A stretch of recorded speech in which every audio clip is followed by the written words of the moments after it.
Good morning po. Kamusta na po kayo? Purihin ng Panginoon ngayon pong Wednesday morning, June 5, 2024. Isa na namang edisyon ng morning devotion ng ating matutunghayan. Buhat po dito sa ating pinakamamahal na iglesia, ang Crossroad United Methodist Church. Salamat po sa Panginoon at naging successful ang celebration ng ating iglesia, ang ika-86 founding anniversary. Salamat sa mga nag-participate. Salamat sa lahat na nakipag-cooperate. Sa Diyos ang pinakamataas na papuri at pasasalamat. Sa umagang ito ay nagpapatuloy tayo sa pagtalakay sa mga disciple ng ating Panginoon at tayo ay nasa pangsyam na. Ang ating tatalakayin sa umagang ito ay tungkol kay Little James o Santiagong Liit. Sabi sa Mark chapter 15 verse 40 to 41, naroon din ang ilang babaeng nakatanaw mula sa malayo.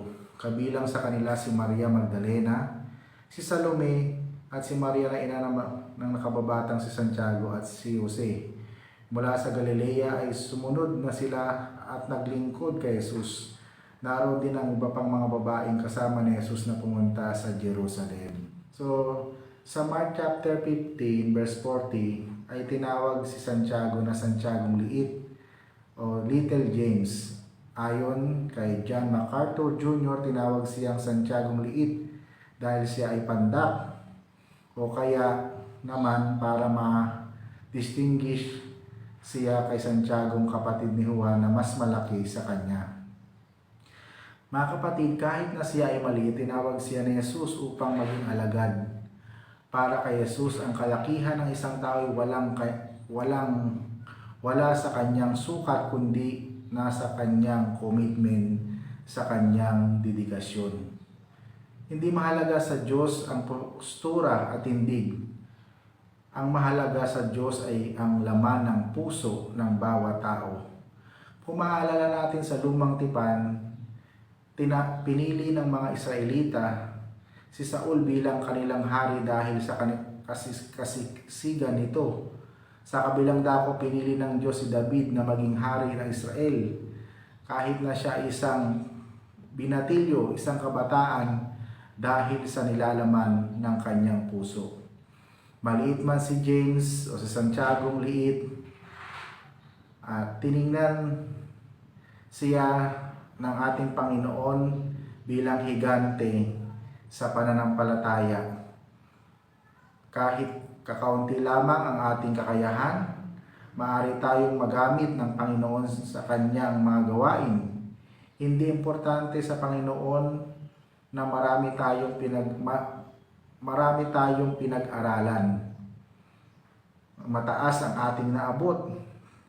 Nasa atin ang lahat ng degree, doctorate, PhD. Ang importante sa ating Diyos ay ang pusong tapat at malinis. Nangangailangan tayo ng maraming James o Little James na wala ang ibang ipinapakita kundi ang pananampalataya kay Jesucristo, na bagamat maliit sa paningin ng tao ay malaki naman sa paningin ng Diyos. Bagamat mayroong mga kakulangan, mayroong mga shortcoming, ay malaki pa rin sa paningin ng Panginoon dahil nandoon yung kanyang commitment, nandoon yung kanyang pagsunod sa Panginoon, nandoon yung kanyang pakibahagi sa ministry ng ating Panginoon. Sa umagang ito, ini-invite tayo ng ating morning devotion tulad ni Little James na patuloy na maging bahagi ng ministeryo ng ating Panginoon. Patuloy na sumunod sa Kanya, patuloy na ibigay ang ating buhay, at patuloy na tumugon sa pananawagan ng ating Panginoon upang tayo ay maging bahagi sa Kanyang banal na ministeryo. O kapatid, ikaw, huwag ka nang tumingin pa sa likuran, ay tinatawag ka ng Panginoon upang maging bahagi ng Kanyang mga disipulo. At tulad ng ating tinalakay sa umagang ito, malaki ang iyong gagampanan sa ministry ng ating Panginoon. Tayo ay manalangin. Pinupuri ka namin at pinasasalamatan sa umagang ito ng Miyerkules, Panginoon. Isa na namang edisyon ng morning devotion ng aming natunghayan sa pamamagitan ng isa sa iyong mga disciple na si Little James. Salamat po dahil muli mo kaming niremind na hindi ang aming itsura, hindi ang aming kakayahan, hindi ang aming resources, kundi ang iyong biyaya upang kami ay makasunod at maging bahagi ng iyong ministeryo. Salamat po, Panginoon, sa panibagong buhay at kalakasan na ipinagkaloob niyo sa bawat isa sa amin. Salamat po sa iyong mga anak na maagang gumising, nakikibahagi para sa umagang ito ng morning devotion. Ano man po ang kanilang pinagpipray, bigyan niyo po ng katuparan. Ang iba sa kanila nang humihingi ng magandang kalusugan, in the name of Jesus, padalingin niyo po sila. Ang iba sa kanila na humihingi ng kalakasan, palakasin niyo po sila sa kanilang pananampalataya. Palakasin niyo po rin po sila sa kanilang spiritual faith, Panginoon, upang walang maging hadlang sa kanilang patuloy na pagsunod at pagkilala sa iyong katapatan. Samahan niyo nga po kami sa kabuuan ng araw na ito, sa kabila na nandun pa rin ang kainitan ng panahon, sa ibang lugar ay medyo umuulan na. Proteksyonan niyo po kami, Panginoon, sa anumang bagay na hindi magandang pangyayari. I-cover niyo po kami ng iyong holy blood upang maging victorious kami, maging matagumpay kami, maging inspirasyon kami ng marami, lalo na po sa mga taong hindi pa nakakakilala sa iyo. Bilang iyong mga disciple, tulungan mo po kami maging disciple maker, Panginoon, maging magandang patotoo sa mga taong hindi pa nakakakilala sa iyo. Isinasabuhay ang lahat ng aming napakinggan dito sa morning devotion.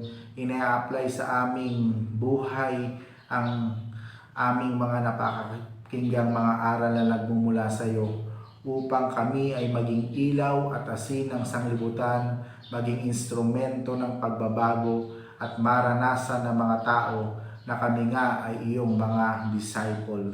Marami pong salamat, dakilang Diyos, sa iyong kabutihan, sa iyong katapatan. Huwag niyo po kaming pababayaan dahil kung wala kami sa iyo, tunay nga na wala kaming kayang gawin. Pinagpipray ko po sa iyo ang kabuuan ng Crossroad United Methodist Church family. Salamat po, Panginoon, at naging successful ang celebration ng 86th founding anniversary ng iglesyang ito. At we pray na marami pang anniversary ang aming ise-celebrate sa tulong mo, dakilang Diyos. Patnubayan niyo po kami sa kabuuan ng araw na ito. Huwag niyo po kaming iiwan, huwag niyo po kaming pababayaan. Pinagpipray ko rin sa iyo ang mga bata, lalo na po sa kanilang bakasyon. Tulungan niyo po sila na magamit ito sa mabuting kaparaanan. Ganon din po ang mga magulang. I-provide niyo po ang kanilang pangailangan. Ihanda niyo po ang kanilang mga resources, lalo na po sa muling pagbabalik ng klase sa July. At nawa, Panginoon, ikaw ang magbigay ng wisdom sa bawat isang mga anak mo na mag-aaral muli, Panginoon. Thank you po, Lord Jesus. Salamat po sa iyong kabutihan, sa iyong katapatan. Samahan niyo po kami sa kabuuan ng araw na ito. At muling ipaalala ang mga pagtitipon, lalo na po mamaya sa aming midweek service. Tawawag ka po ng maraming iyong mga anak upang makibahagi sa pagpupuri, sa pamamdiwa ng panalangin. Marami pong salamat, Panginoon. Ito po ang aming panalangin sa matamis na pangalan ni Jesus na aming Panginoon. Amen. Ayan, natapos na naman tayo sa isa na namang edisyon ng morning devotion para sa araw na ito ng Wednesday, June 5. Napakabilis ng panahon. Sa ibang lugar ay nag-uulan na, pero dito sa Metro Manila ay medyo mainit pa rin. At nawa ay patuloy tayong ingatan at samahan ng Panginoon upang patuloy nating mapapurihan ang Diyos ng may kapurihan at ng may katapatan. Tayo ay maging ilaw at asin ng sanglibutan. Makita nawa sa ating mga patotoo ang ating mga napakikinggan at maging pagpapala tayo sa marami. So mula po dito sa Crossroad United Methodist Church, ito po ang inyong lingkod, Pastor Moses. Lagi nagsasabing ang Diyos ay laging mabuti. hindi lamang noon, ngayon at pagpasawalang hanggan. Hanggang sa muli, God bless everyone. Paalam!